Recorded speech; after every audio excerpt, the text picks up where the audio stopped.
ನಮಸ್ಕಾರ ವೀಕ್ಷಕರೇ, PR ಅಕಾಡೆಮಿಗೆ ಸ್ವಾಗತ. ನೀವೇನಾದರೂ ಸರ್ಕಾರಿ ಹುದ್ದೆಯನ್ನ ಹುಡುಕ್ತಾ ಇದ್ದೀರಾ ಅಂತ ಹೇಳಿದ್ರೆ ಇದೊಂದು ಸುವರ್ಣ ಅವಕಾಶ ಆಗಿದೆ. ಇದು ಯಾವ ಸರ್ಕಾರಿ ಹುದ್ದೆ, ಹೇಗೆ ಅರ್ಜಿಯನ್ನ ಹಾಕೋಬೇಕು, ವಯೋಮಿತಿ, ಡೀಟೇಲ್ಸು, ಎಜುಕೇಶನ್, ಕ್ವಾಲಿಫಿಕೇಶನ್ ಇದೆಲ್ಲದರ ಬಗ್ಗೆ ಸಂಪೂರ್ಣ ಮಾಹಿತಿಯನ್ನ ನಿಮಗೆ ತಿಳಿಸ್ಕೊಡ್ತೀವಿ. ವಿಡಿಯೋನ ಕೊನೆ ತನಕ ನೋಡೋದು ಮರಿಬೇಡಿ. ವಿಡಿಯೋ ಶುರು ಮಾಡೋದಕ್ಕೂ ಮುಂಚೆ ಇನ್ನೂ ಈ ಚಾನಲ್ ಸಬ್ಸ್ಕ್ರೈಬ್ ಆಗಿಲ್ಲ ಅಂದ್ರೆ ಇವಾಗಲೇ ಸಬ್ಸ್ಕ್ರೈಬ್ ಆಗಿ ಪ್ರತಿದಿನನೂ ಗವರ್ನಮೆಂಟ್ ಮತ್ತೆ ಪ್ರೈವೇಟ್ ಸೆಕ್ಟರ್ ಜಾಬ್ ಡೀಟೇಲ್ಸ್ನ ತಿಳ್ಕೋಬಹುದು. ಹಾಗೆ ಅದರ ಪಕ್ಕದಲ್ಲಿರೋ ಬೆಲ್ ಐಕನ್ ಪ್ರೆಸ್ ಮಾಡೋದು ಮರಿಬೇಡಿ. ವಿಡಿಯೋ ಅಪ್ಲೋಡ್ ಆಗಿದ ತಕ್ಷಣ ನಿಮಗೆ ನೋಟಿಫಿಕೇಶನ್ ಬರುತ್ತೆ.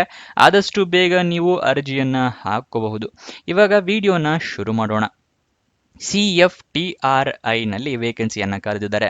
ಅಂದ್ರೆ central food technological research institute, ಕೇಂದ್ರೀಯ ಆಹಾರ ತಾಂತ್ರಿಕ ಸಂಶೋಧನಾ ಸಂಸ್ಥೆಯಲ್ಲಿ ಹುದ್ದೆಗಳಿಗೆ ಅರ್ಜಿಯನ್ನ ಕರೆದಿದ್ದಾರೆ. 2 ಹುದ್ದೆ ಖಾಲಿ ಇದೆ. ಉದ್ಯೋಗ ಸ್ಥಳ ಮೈಸೂರು, ಕರ್ನಾಟಕ. ಇದು ಯಾವ ಹುದ್ದೆ ಅಂತ ಹೇಳಿದ್ರೆ ಪ್ರಾಜೆಕ್ಟ್ ಅಸೋಸಿಯೇಟ್ 1 ಹುದ್ದೆ ಇದಾಗಿರುತ್ತೆ. ಇದಕ್ಕೆ ಸ್ಟೈಫಂಡ್ ತಿಂಗಳಿಗೆ 25,000 ರೂಪಾಯಿಗಳ ತನಕ ಸ್ಯಾಲ್ರಿ ಅಂದ್ರೆ ಸ್ಟೈಫಂಡ್ ಇರುತ್ತೆ. ನೆಕ್ಸ್ಟ್ ಅಪ್ಲಿಕೇಶನ್ ಫೀಸ್ ವಿವರ ತಿಳ್ಕೊಳ್ಳೋದಾದ್ರೆ ಯಾವುದೇ ರೀತಿಯ ಅಪ್ಲಿಕೇಶನ್ ಫೀ ಇರೋದಿಲ್ಲ. ಉಚಿತವಾಗಿ ನೀವು ಅರ್ಜಿಯನ್ನ ಹಾಕಬಹುದು, ಈ ಜಾಬ್ನ ನಿಮ್ದಾಗಿಸ್ಕೊಳ್ಬಹುದು. ನೆಕ್ಸ್ಟ್ ಸೆಲೆಕ್ಷನ್ ಪ್ರೋಸೆಸ್ ವಿವರನ ತಿಳ್ಕೊಳ್ಳೋದಾದ್ರೆ ರಿಟರ್ನ್ ಟೆಸ್ಟ್ ಇರುತ್ತೆ. ಅದಾದ ನಂತರ ಇಂಟರ್ವ್ಯೂ ಅಂದ್ರೆ ಲಿಖಿತ ಪರೀಕ್ಷೆ ಮತ್ತು ಸಂದರ್ಶನ ಇದರ ಸೆಲೆಕ್ಷನ್ ಪ್ರೋಸೆಸ್ ಆಗಿರುತ್ತೆ. ನೆಕ್ಸ್ಟ್ ನಿಮಗೆ ಹೇಗೆ ಅರ್ಜಿಯನ್ನ ಹಾಕೋಬೇಕು, ವಯೋಮಿತಿ, ಡೀಟೇಲ್ಸ್ ಇದನ್ನೆಲ್ಲ ತಿಳಿಸ್ಕೊಡ್ತೀವಿ. ಅದಕ್ಕಿಂತ ಮುಂಚೆ ನೆನಪಿಸ್ತಾ ಇದ್ದೀನಿ, ಇನ್ನು ಈ ವಿಡಿಯೋಗೆ ಲೈಕ್ ಮಾಡಿಲ್ಲ ಅಂದ್ರೆ ದಯವಿಟ್ಟು ಲೈಕ್ ಮಾಡಿ, ಹಲವಾರು ಜನರಿಗೆ ಈ ವಿಡಿಯೋನ ತಲುಪೋ ಥರ ಮಾಡಿ. ಮತ್ತೆ ನಿಮ್ಮ ಫ್ರೆಂಡ್ಸ್ ಅಥವಾ ರಿಲೇಟಿವ್ಸ್ ಯಾರಾದರೂ ಜಾಬ್ ಹುಡುಕ್ತಾ ಇದ್ದಾರೆ ಅಂತ ಹೇಳಿದ್ರೆ ಅಂಥವರಿಗೆ ಈ ವಿಡಿಯೋನ, ಈ ಚಾನೆಲ್ನ ಎಲ್ಲ ಶೇರ್ ಮಾಡಿ. ಅವರಿಗೂ ಕೂಡ ಜಾಬ್ ಹುಡುಕೋಕೆ ಹೆಲ್ಪ್ ಆಗುತ್ತೆ. ಇವಾಗ ಏನ್ ಸ್ಟೆಪ್ಸ್ನ ಫಾಲೋ ಮಾಡಬೇಕು ಅಂತ ಹೇಳ್ತಾ ಇದ್ದೀನಿ. ಈ ಸ್ಟೆಪ್ಸ್ನ ಫಾಲೋ ಮಾಡಿದ್ರೆ ನಿಮಗೆ ಜಾಬ್ ಪಕ್ಕಾ ಸಿಕ್ಕೇ ಸಿಗುತ್ತೆ. ಯಾವ ಸ್ಟೆಪ್ಸು ಅಂತ ಹೇಳಿ ತೋರಿಸ್ಕೊಡ್ತಾ ಇದ್ದೀನಿ, ಗಮನ ಕೊಟ್ಟು ನೋಡ್ಕೊಳ್ಳಿ. ಮೊದಲನೆಯ ಸ್ಟೆಪ್ಪು ಅಫಿಷಿಯಲ್ ನೋಟಿಫಿಕೇಶನ್ PDF ಸಂಪೂರ್ಣವಾಗಿ ಓದ್ಕೊಳ್ಳೋದು. ಏನಕ್ಕೆ ಅಂತ ಹೇಳಿದ್ರೆ ಏನೇನು ಎಲಿಜಿಬಿಲಿಟಿ ಕ್ರೈಟೀರಿಯಾ ಇದೆ, ಏನೇನು ರಿಕ್ವೈರ್ಮೆಂಟ್ಸ್ ಇದೆ ಅಂತ ಎಲ್ಲ ತಿಳ್ಕೊಂಡ ನಂತರನೇ ನೀವು ಅರ್ಜಿಯನ್ನ ಹಾಕೋಬೇಕು. ಅದಕ್ಕೋಸ್ಕರ ಇದು ಓದ್ಕೊಳ್ಳೋದು ಅತಿ ಮುಖ್ಯ. ಇದು ಏನೋ ಓದ್ಕೊಳ್ಳಿ ಅಂತ ಹೇಳಿದ್ರಿ, ಆದರೆ ಅಫಿಷಿಯಲ್ ನೋಟಿಫಿಕೇಶನ್ ಎಲ್ಲಿ ಸಿಗುತ್ತೆ ಅಂತ ನೀವು ಕೇಳಿದ್ರೆ ವಿಡಿಯೋ ಡಿಸ್ಕ್ರಿಪ್ಷನ್ನಲ್ಲಿ ಟೆಲಿಗ್ರಾಮ್ ಚಾನಲ್ನ ಲಿಂಕ್ ಕೊಟ್ಟಿದ್ದೀವಿ. ಅಲ್ಲಿಂದ ಕ್ಲಿಕ್ ಮಾಡಿ ಟೆಲಿಗ್ರಾಮ್ ಚಾನಲ್ನ ಜಾಯಿನ್ ಆಗಿ ಅಫಿಷಿಯಲ್ ನೋಟಿಫಿಕೇಶನ್ PDF ನೀವು ಡೌನ್ಲೋಡ್ ಮಾಡ್ಕೋಬಹುದು. ಈಗ ಸೆಕೆಂಡ್ ಸ್ಟೆಪ್ಸ್ನ ತೋರಿಸ್ತಾ ಇದ್ದೀನಿ. ಅಪ್ಲಿಕೇಶನ್ನ ನೀವು ಆನ್ಲೈನ್ ಮುಖಾಂತರ ಹಾಕ್ಕೋಬೇಕು. ಆನ್ಲೈನ್ ಅರ್ಜಿಯಲ್ಲಿ ಇಮೇಲ್ ID, ಮೊಬೈಲ್ ನಂಬರ್ ಇದನ್ನೆಲ್ಲ ಕರೆಕ್ಟಾಗಿ ಮೆನ್ಷನ್ ಮಾಡಿ. ನಿಮಗೇನಾದರೂ ಜಾಬ್ ಸಿಕ್ಕಿದ್ರೆ ಇಮೇಲ್ ಮುಖಾಂತರ ಅಥವಾ SMS ಮುಖಾಂತರ ನಿಮಗೆ ಕಮ್ಯುನಿಕೇಟ್ ಮಾಡ್ತಾರೆ. ಅದಕ್ಕೋಸ್ಕರ ಓಕೆನಾ. ನೆಕ್ಸ್ಟು ನೀವು ಡಾಕ್ಯುಮೆಂಟ್ಸ್ನೆಲ್ಲ ರೆಡಿ ಇಟ್ಕೋಬೇಕು. ಯಾವುದು ಅಂತ ಕೇಳ್ತಾ ಇದ್ದೀರಾ? ID ಪ್ರೂಫ್ಗೆ ಆಧಾರ್ ಕಾರ್ಡ್, ವೋಟರ್ ID ಅಥವಾ ಪಾನ್ ಕಾರ್ಡ್ ಈ ಥರ ಫೋಟೋ ಇರುವಂತಹ ID ಪ್ರೂಫ್ನ ರೆಡಿ ಇಟ್ಕೊಳ್ಳಿ. ಏಜ್ ಪ್ರೂಫ್ಗೆ SSLC ಮಾರ್ಕ್ಸ್ ಕಾರ್ಡ್ನ ಇಟ್ಕೊಂಡಿರಿ.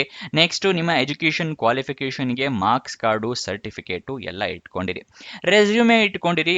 ಆನ್ಲೈನ್ ಅಪ್ಲಿಕೇಶನ್ ಆಗಿರೋದ್ರಿಂದ ಕೇಳೋದಿಲ್ಲ, ಬಟ್ ಸೇಫ್ಟಿಗೆ ಇಟ್ಕೊಂಡಿರಿ. ಎಕ್ಸ್ಪೀರಿಯನ್ಸ್ ಏನಾದರೂ ಇದೆಯಾ? ಎಕ್ಸ್ಪೀರಿಯನ್ಸ್ ಸರ್ಟಿಫಿಕೇಟ್ ತೆಗೆದಿಟ್ಕೊಳ್ಳಿ. ಅಪ್ಲಿಕೇಶನ್ ಏನೋ ಆನ್ಲೈನ್ ಹಾಕ್ಕೋಬೇಕು ಅಂತ ಹೇಳಿದೆ, ಅದು ಎಲ್ಲಿ ಸಿಗುತ್ತೆ ಅಂತ ನಿಮಗೆ ವಿಡಿಯೋದಲ್ಲಿ ಮುಂದೆ ತಿಳಿಸ್ಕೊಡ್ತೀವಿ. ನೆಕ್ಸ್ಟ್ ಅಪ್ಲಿಕೇಶನ್ಗೆ ಡಾಕ್ಯುಮೆಂಟ್ಸ್ ಎಲ್ಲ ರೆಡಿ ಇಟ್ಕೊಳ್ಳಿ ಅಂತ ಏನೋ ಹೇಳ್ತೆ, ಆದರೆ ನೀವು ಪ್ರಿಂಟ್ಔಟ್ ತೊಗೊಂಡು ಇಟ್ಕೊಂಡ್ರೆ ಉಪಯೋಗ ಇಲ್ಲ. ನೀವೆಲ್ಲದ್ರದ್ದು ಸ್ಕ್ಯಾನರ್ಡ್ ಕಾಪೀಸ್ ಇಟ್ಕೋಬೇಕಾಗತ್ತೆ. ಅಥವಾ ನೀವು ಮೊಬೈಲ್ನಲ್ಲಿ ಅರ್ಜಿಯನ್ನು ಹಾಕ್ತೀರಾ ಅಂದರೆ ಎಲ್ಲ ಡಾಕ್ಯುಮೆಂಟ್ಸ್ದು ಫೋಟೋ ತೊಗೊಂಡು ಇಟ್ಕೊಳ್ಳಿ, ಅಪ್ಲೋಡ್ ಮಾಡೋಕ್ಕೆ ಈಸಿ ಆಗುತ್ತೆ. ನೆಕ್ಸ್ಟ್ ನಿಮ್ಮ ರೀಸೆಂಟ್ ಪಾಸ್ಪೋರ್ಟ್ ಸೈಜ್ ಫೋಟೋಗ್ರಾಫ್ ಇಟ್ಕೊಂಡಿರಿ. ಅರ್ಜಿಯಲ್ಲಿ ಕೇಳಿದ್ರೆ ಅಟ್ಯಾಚ್ ಮಾಡಬಹುದು.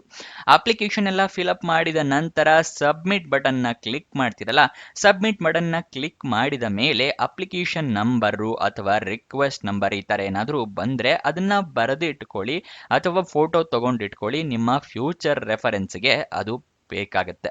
ಇವಾಗ ವಯೋಮಿತಿಯ ಡೀಟೇಲ್ಸ್ನ ತಿಳ್ಕೊಳ್ಳೋಣ. ಏನು ವಯೋಮಿತಿ ಆಗಿರೋರು ಅರ್ಜಿಯನ್ನು ಹಾಕಬಹುದು ಅಂತ ಹೇಳಿ. ಮಿನಿಮಮ್ 18 ವರ್ಷ ಆಗಿರಬೇಕಾಗುತ್ತೆ. ಮ್ಯಾಕ್ಸಿಮಮ್ 35 ವರ್ಷದವರು ಕೂಡ ಅರ್ಜಿಯನ್ನು ಹಾಕಬಹುದು.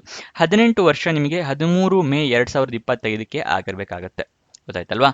ನೆಕ್ಸ್ಟ್ ಅಪ್ಲಿಕೇಶನ್ ಓಪನ್ ಆಗಿದ್ದ ದಿನಾಂಕ ತಿಳ್ಕೊಳ್ಳೋದಾದ್ರೆ 5 ಮೇ 2025, ಕೊನೆಯ ದಿನಾಂಕ 13 ಮೇ 2025. ಅಷ್ಟರ ಒಳಗಡೆ ನೀವು ಅರ್ಜಿಯನ್ನು ಹಾಕೋಬೇಕಾಗತ್ತೆ. ನೆಕ್ಸ್ಟು ಅಫಿಷಿಯಲ್ ನೋಟಿಫಿಕೇಶನ್ ಬಗ್ಗೆ ನಿಮಗೆ ಮುಂಚೆನೇ ತಿಳಿಸ್ಕೊಟ್ಟಿದ್ದೀನಿ. ಇವಾಗ ಆನ್ಲೈನ್ ಅಪ್ಲಿಕೇಶನ್ ಲಿಂಕ್ನ ನಿಮಗೆ ಸ್ಕ್ರೀನ್ ಮೇಲೆ ತೋರಿಸ್ತಾ ಇದ್ದೀನಿ. ಇದು ನಿಮಗೆ ಎಲ್ಲಿ ಸಿಗುತ್ತೆ ಅಂದರೆ ಡಿಸ್ಕ್ರಿಪ್ಷನ್ನಲ್ಲಿ ವಾಟ್ಸಪ್ ಚಾನಲ್ನ ಲಿಂಕ್ ಕೊಟ್ಟಿದ್ದೀನಿ. ಅಲ್ಲಿಂದ ಕ್ಲಿಕ್ ಮಾಡಿ ವಾಟ್ಸಪ್ ಚಾನಲ್ಗೆ ಹೋದರೆ ಅಪ್ಲಿಕೇಶನ್ ಲಿಂಕ್ನ ನೀವು ಪಡ್ಕೋಬಹುದು. ಪ್ರತಿಯೊಂದು ಜಾಬ್ ಅಪ್ಲಿಕೇಶನ್ ಆನ್ಲೈನ್ ಲಿಂಕ್ ಎಲ್ಲ ವಾಟ್ಸಪ್ನಲ್ಲೇ ಇರುತ್ತೆ. ಸೊ ವಾಟ್ಸಪ್ ಚಾನಲ್ನ ಜಾಯಿನ್ ಆಗೋದು ಮರಿಬೇಡಿ. ನೆಕ್ಸ್ಟ್ ಅಫಿಷಿಯಲ್ ವೆಬ್ಸೈಟ್ ಅಡ್ರೆಸ್ ಬೇಕು ಅಂದರೆ ಅದನ್ನ ಕೂಡ ಸ್ಕ್ರೀನ್ ಮೇಲೆ ತೋರಿಸ್ತಾ ಇದ್ದೀನಿ. CFTRI.RES.in ಇದು ಅಫಿಷಿಯಲ್ ವೆಬ್ಸೈಟ್ ಅಡ್ರೆಸ್ ಆಗಿರುತ್ತೆ. ಗೂಗಲ್ನಲ್ಲಿ ಈ ವೆಬ್ಸೈಟ್ನ ಸರ್ಚ್ ಮಾಡಿ ಅಲ್ಲಿಂದ ಕೂಡ ನೀವು ಜಾಬ್ ಡೀಟೇಲ್ಸ್ನ ತಿಳ್ಕೋಬಹುದು. ನೆಕ್ಸ್ಟ್ ನಿಮಗೆ ಎಜುಕೇಷನ್ ಕ್ವಾಲಿಫಿಕೇಶನ್ ಏನು ಮಾಡಿರಬೇಕು ಅಂತ ಹೇಳಿ ತಿಳಿಸ್ಕೊಡ್ತಾ ಇದ್ದೀನಿ. MSc ಕಂಪ್ಲೀಟ್ ಮಾಡಿರಬೇಕಾಗುತ್ತೆ ರೆಕಗ್ನೈಸ್ಡ್ ಬೋರ್ಡ್ ಅಥವಾ ರೆಕಗ್ನೈಸ್ಡ್ ಯೂನಿವರ್ಸಿಟಿಯಿಂದ. ಇದು ಎಜುಕೇಷನ್ ಕ್ವಾಲಿಫಿಕೇಶನ್ನ ಇದಿಷ್ಟು ಈ ಜಾಬ್ನ ವಿವರ. ಏನಾದರೂ ಡೌಟ್ಸ್ ಅಥವಾ ಕ್ವಶನ್ಸ್ ಇದೆ ಅಂತ ಹೇಳಿದ್ರೆ ಕಮೆಂಟ್ ಬಾಕ್ಸ್ನಲ್ಲಿ ಕಮೆಂಟ್ ಮಾಡಿ, ನಾವು ಉತ್ತರ ಕೊಡೋದಕ್ಕೆ ಪ್ರಯತ್ನ ಮಾಡ್ತೀವಿ. ನೀವು ಇನ್ನೂ ನಮ್ಮ ಇನ್ಸ್ಟಾಗ್ರಾಮ್ ಚಾನಲ್ನ ಫಾಲೋ ಮಾಡಿಲ್ಲ ಅಂದರೆ ಡಿಸ್ಕ್ರಿಪ್ಷನಲ್ಲೇ ಅದರ ಲಿಂಕ್ ಕೂಡ ಇದೆ. ಅಲ್ಲಿಂದ ಕ್ಲಿಕ್ ಮಾಡಿ ಇನ್ಸ್ಟಾಗ್ರಾಮ್ನ ಫಾಲೋ ಮಾಡಿ. ಪ್ರತಿದಿನನೂ ಜಾಬ್ ಡೀಟೇಲ್ಸ್, ಜಾಬ್ ಅಪ್ಡೇಟ್ಸ್ನೆಲ್ಲ ಪಡ್ಕೋಬಹುದು ರೀಲ್ ಮುಖಾಂತರ. ಹಾಗೆ ನಿಮ್ಮ ಫ್ರೆಂಡ್ಸ್ ಆ್ಯಂಡ್ ರಿಲೇಟಿವ್ಸ್ಗೆ ಕೂಡ ರೀಲ್ ಮುಖಾಂತರನೇ ಜಾಬ್ ಡೀಟೇಲ್ಸ್ ಎಲ್ಲ ಸೆಂಡ್ ಕೂಡ ಮಾಡಬಹುದು ಇನ್ಸ್ಟಾಗ್ರಾಮ್ನಲ್ಲಿ. ಸೊ ಅದನ್ನು ಫಾಲೋ ಮಾಡೋದು ಮರಿಬೇಡಿ.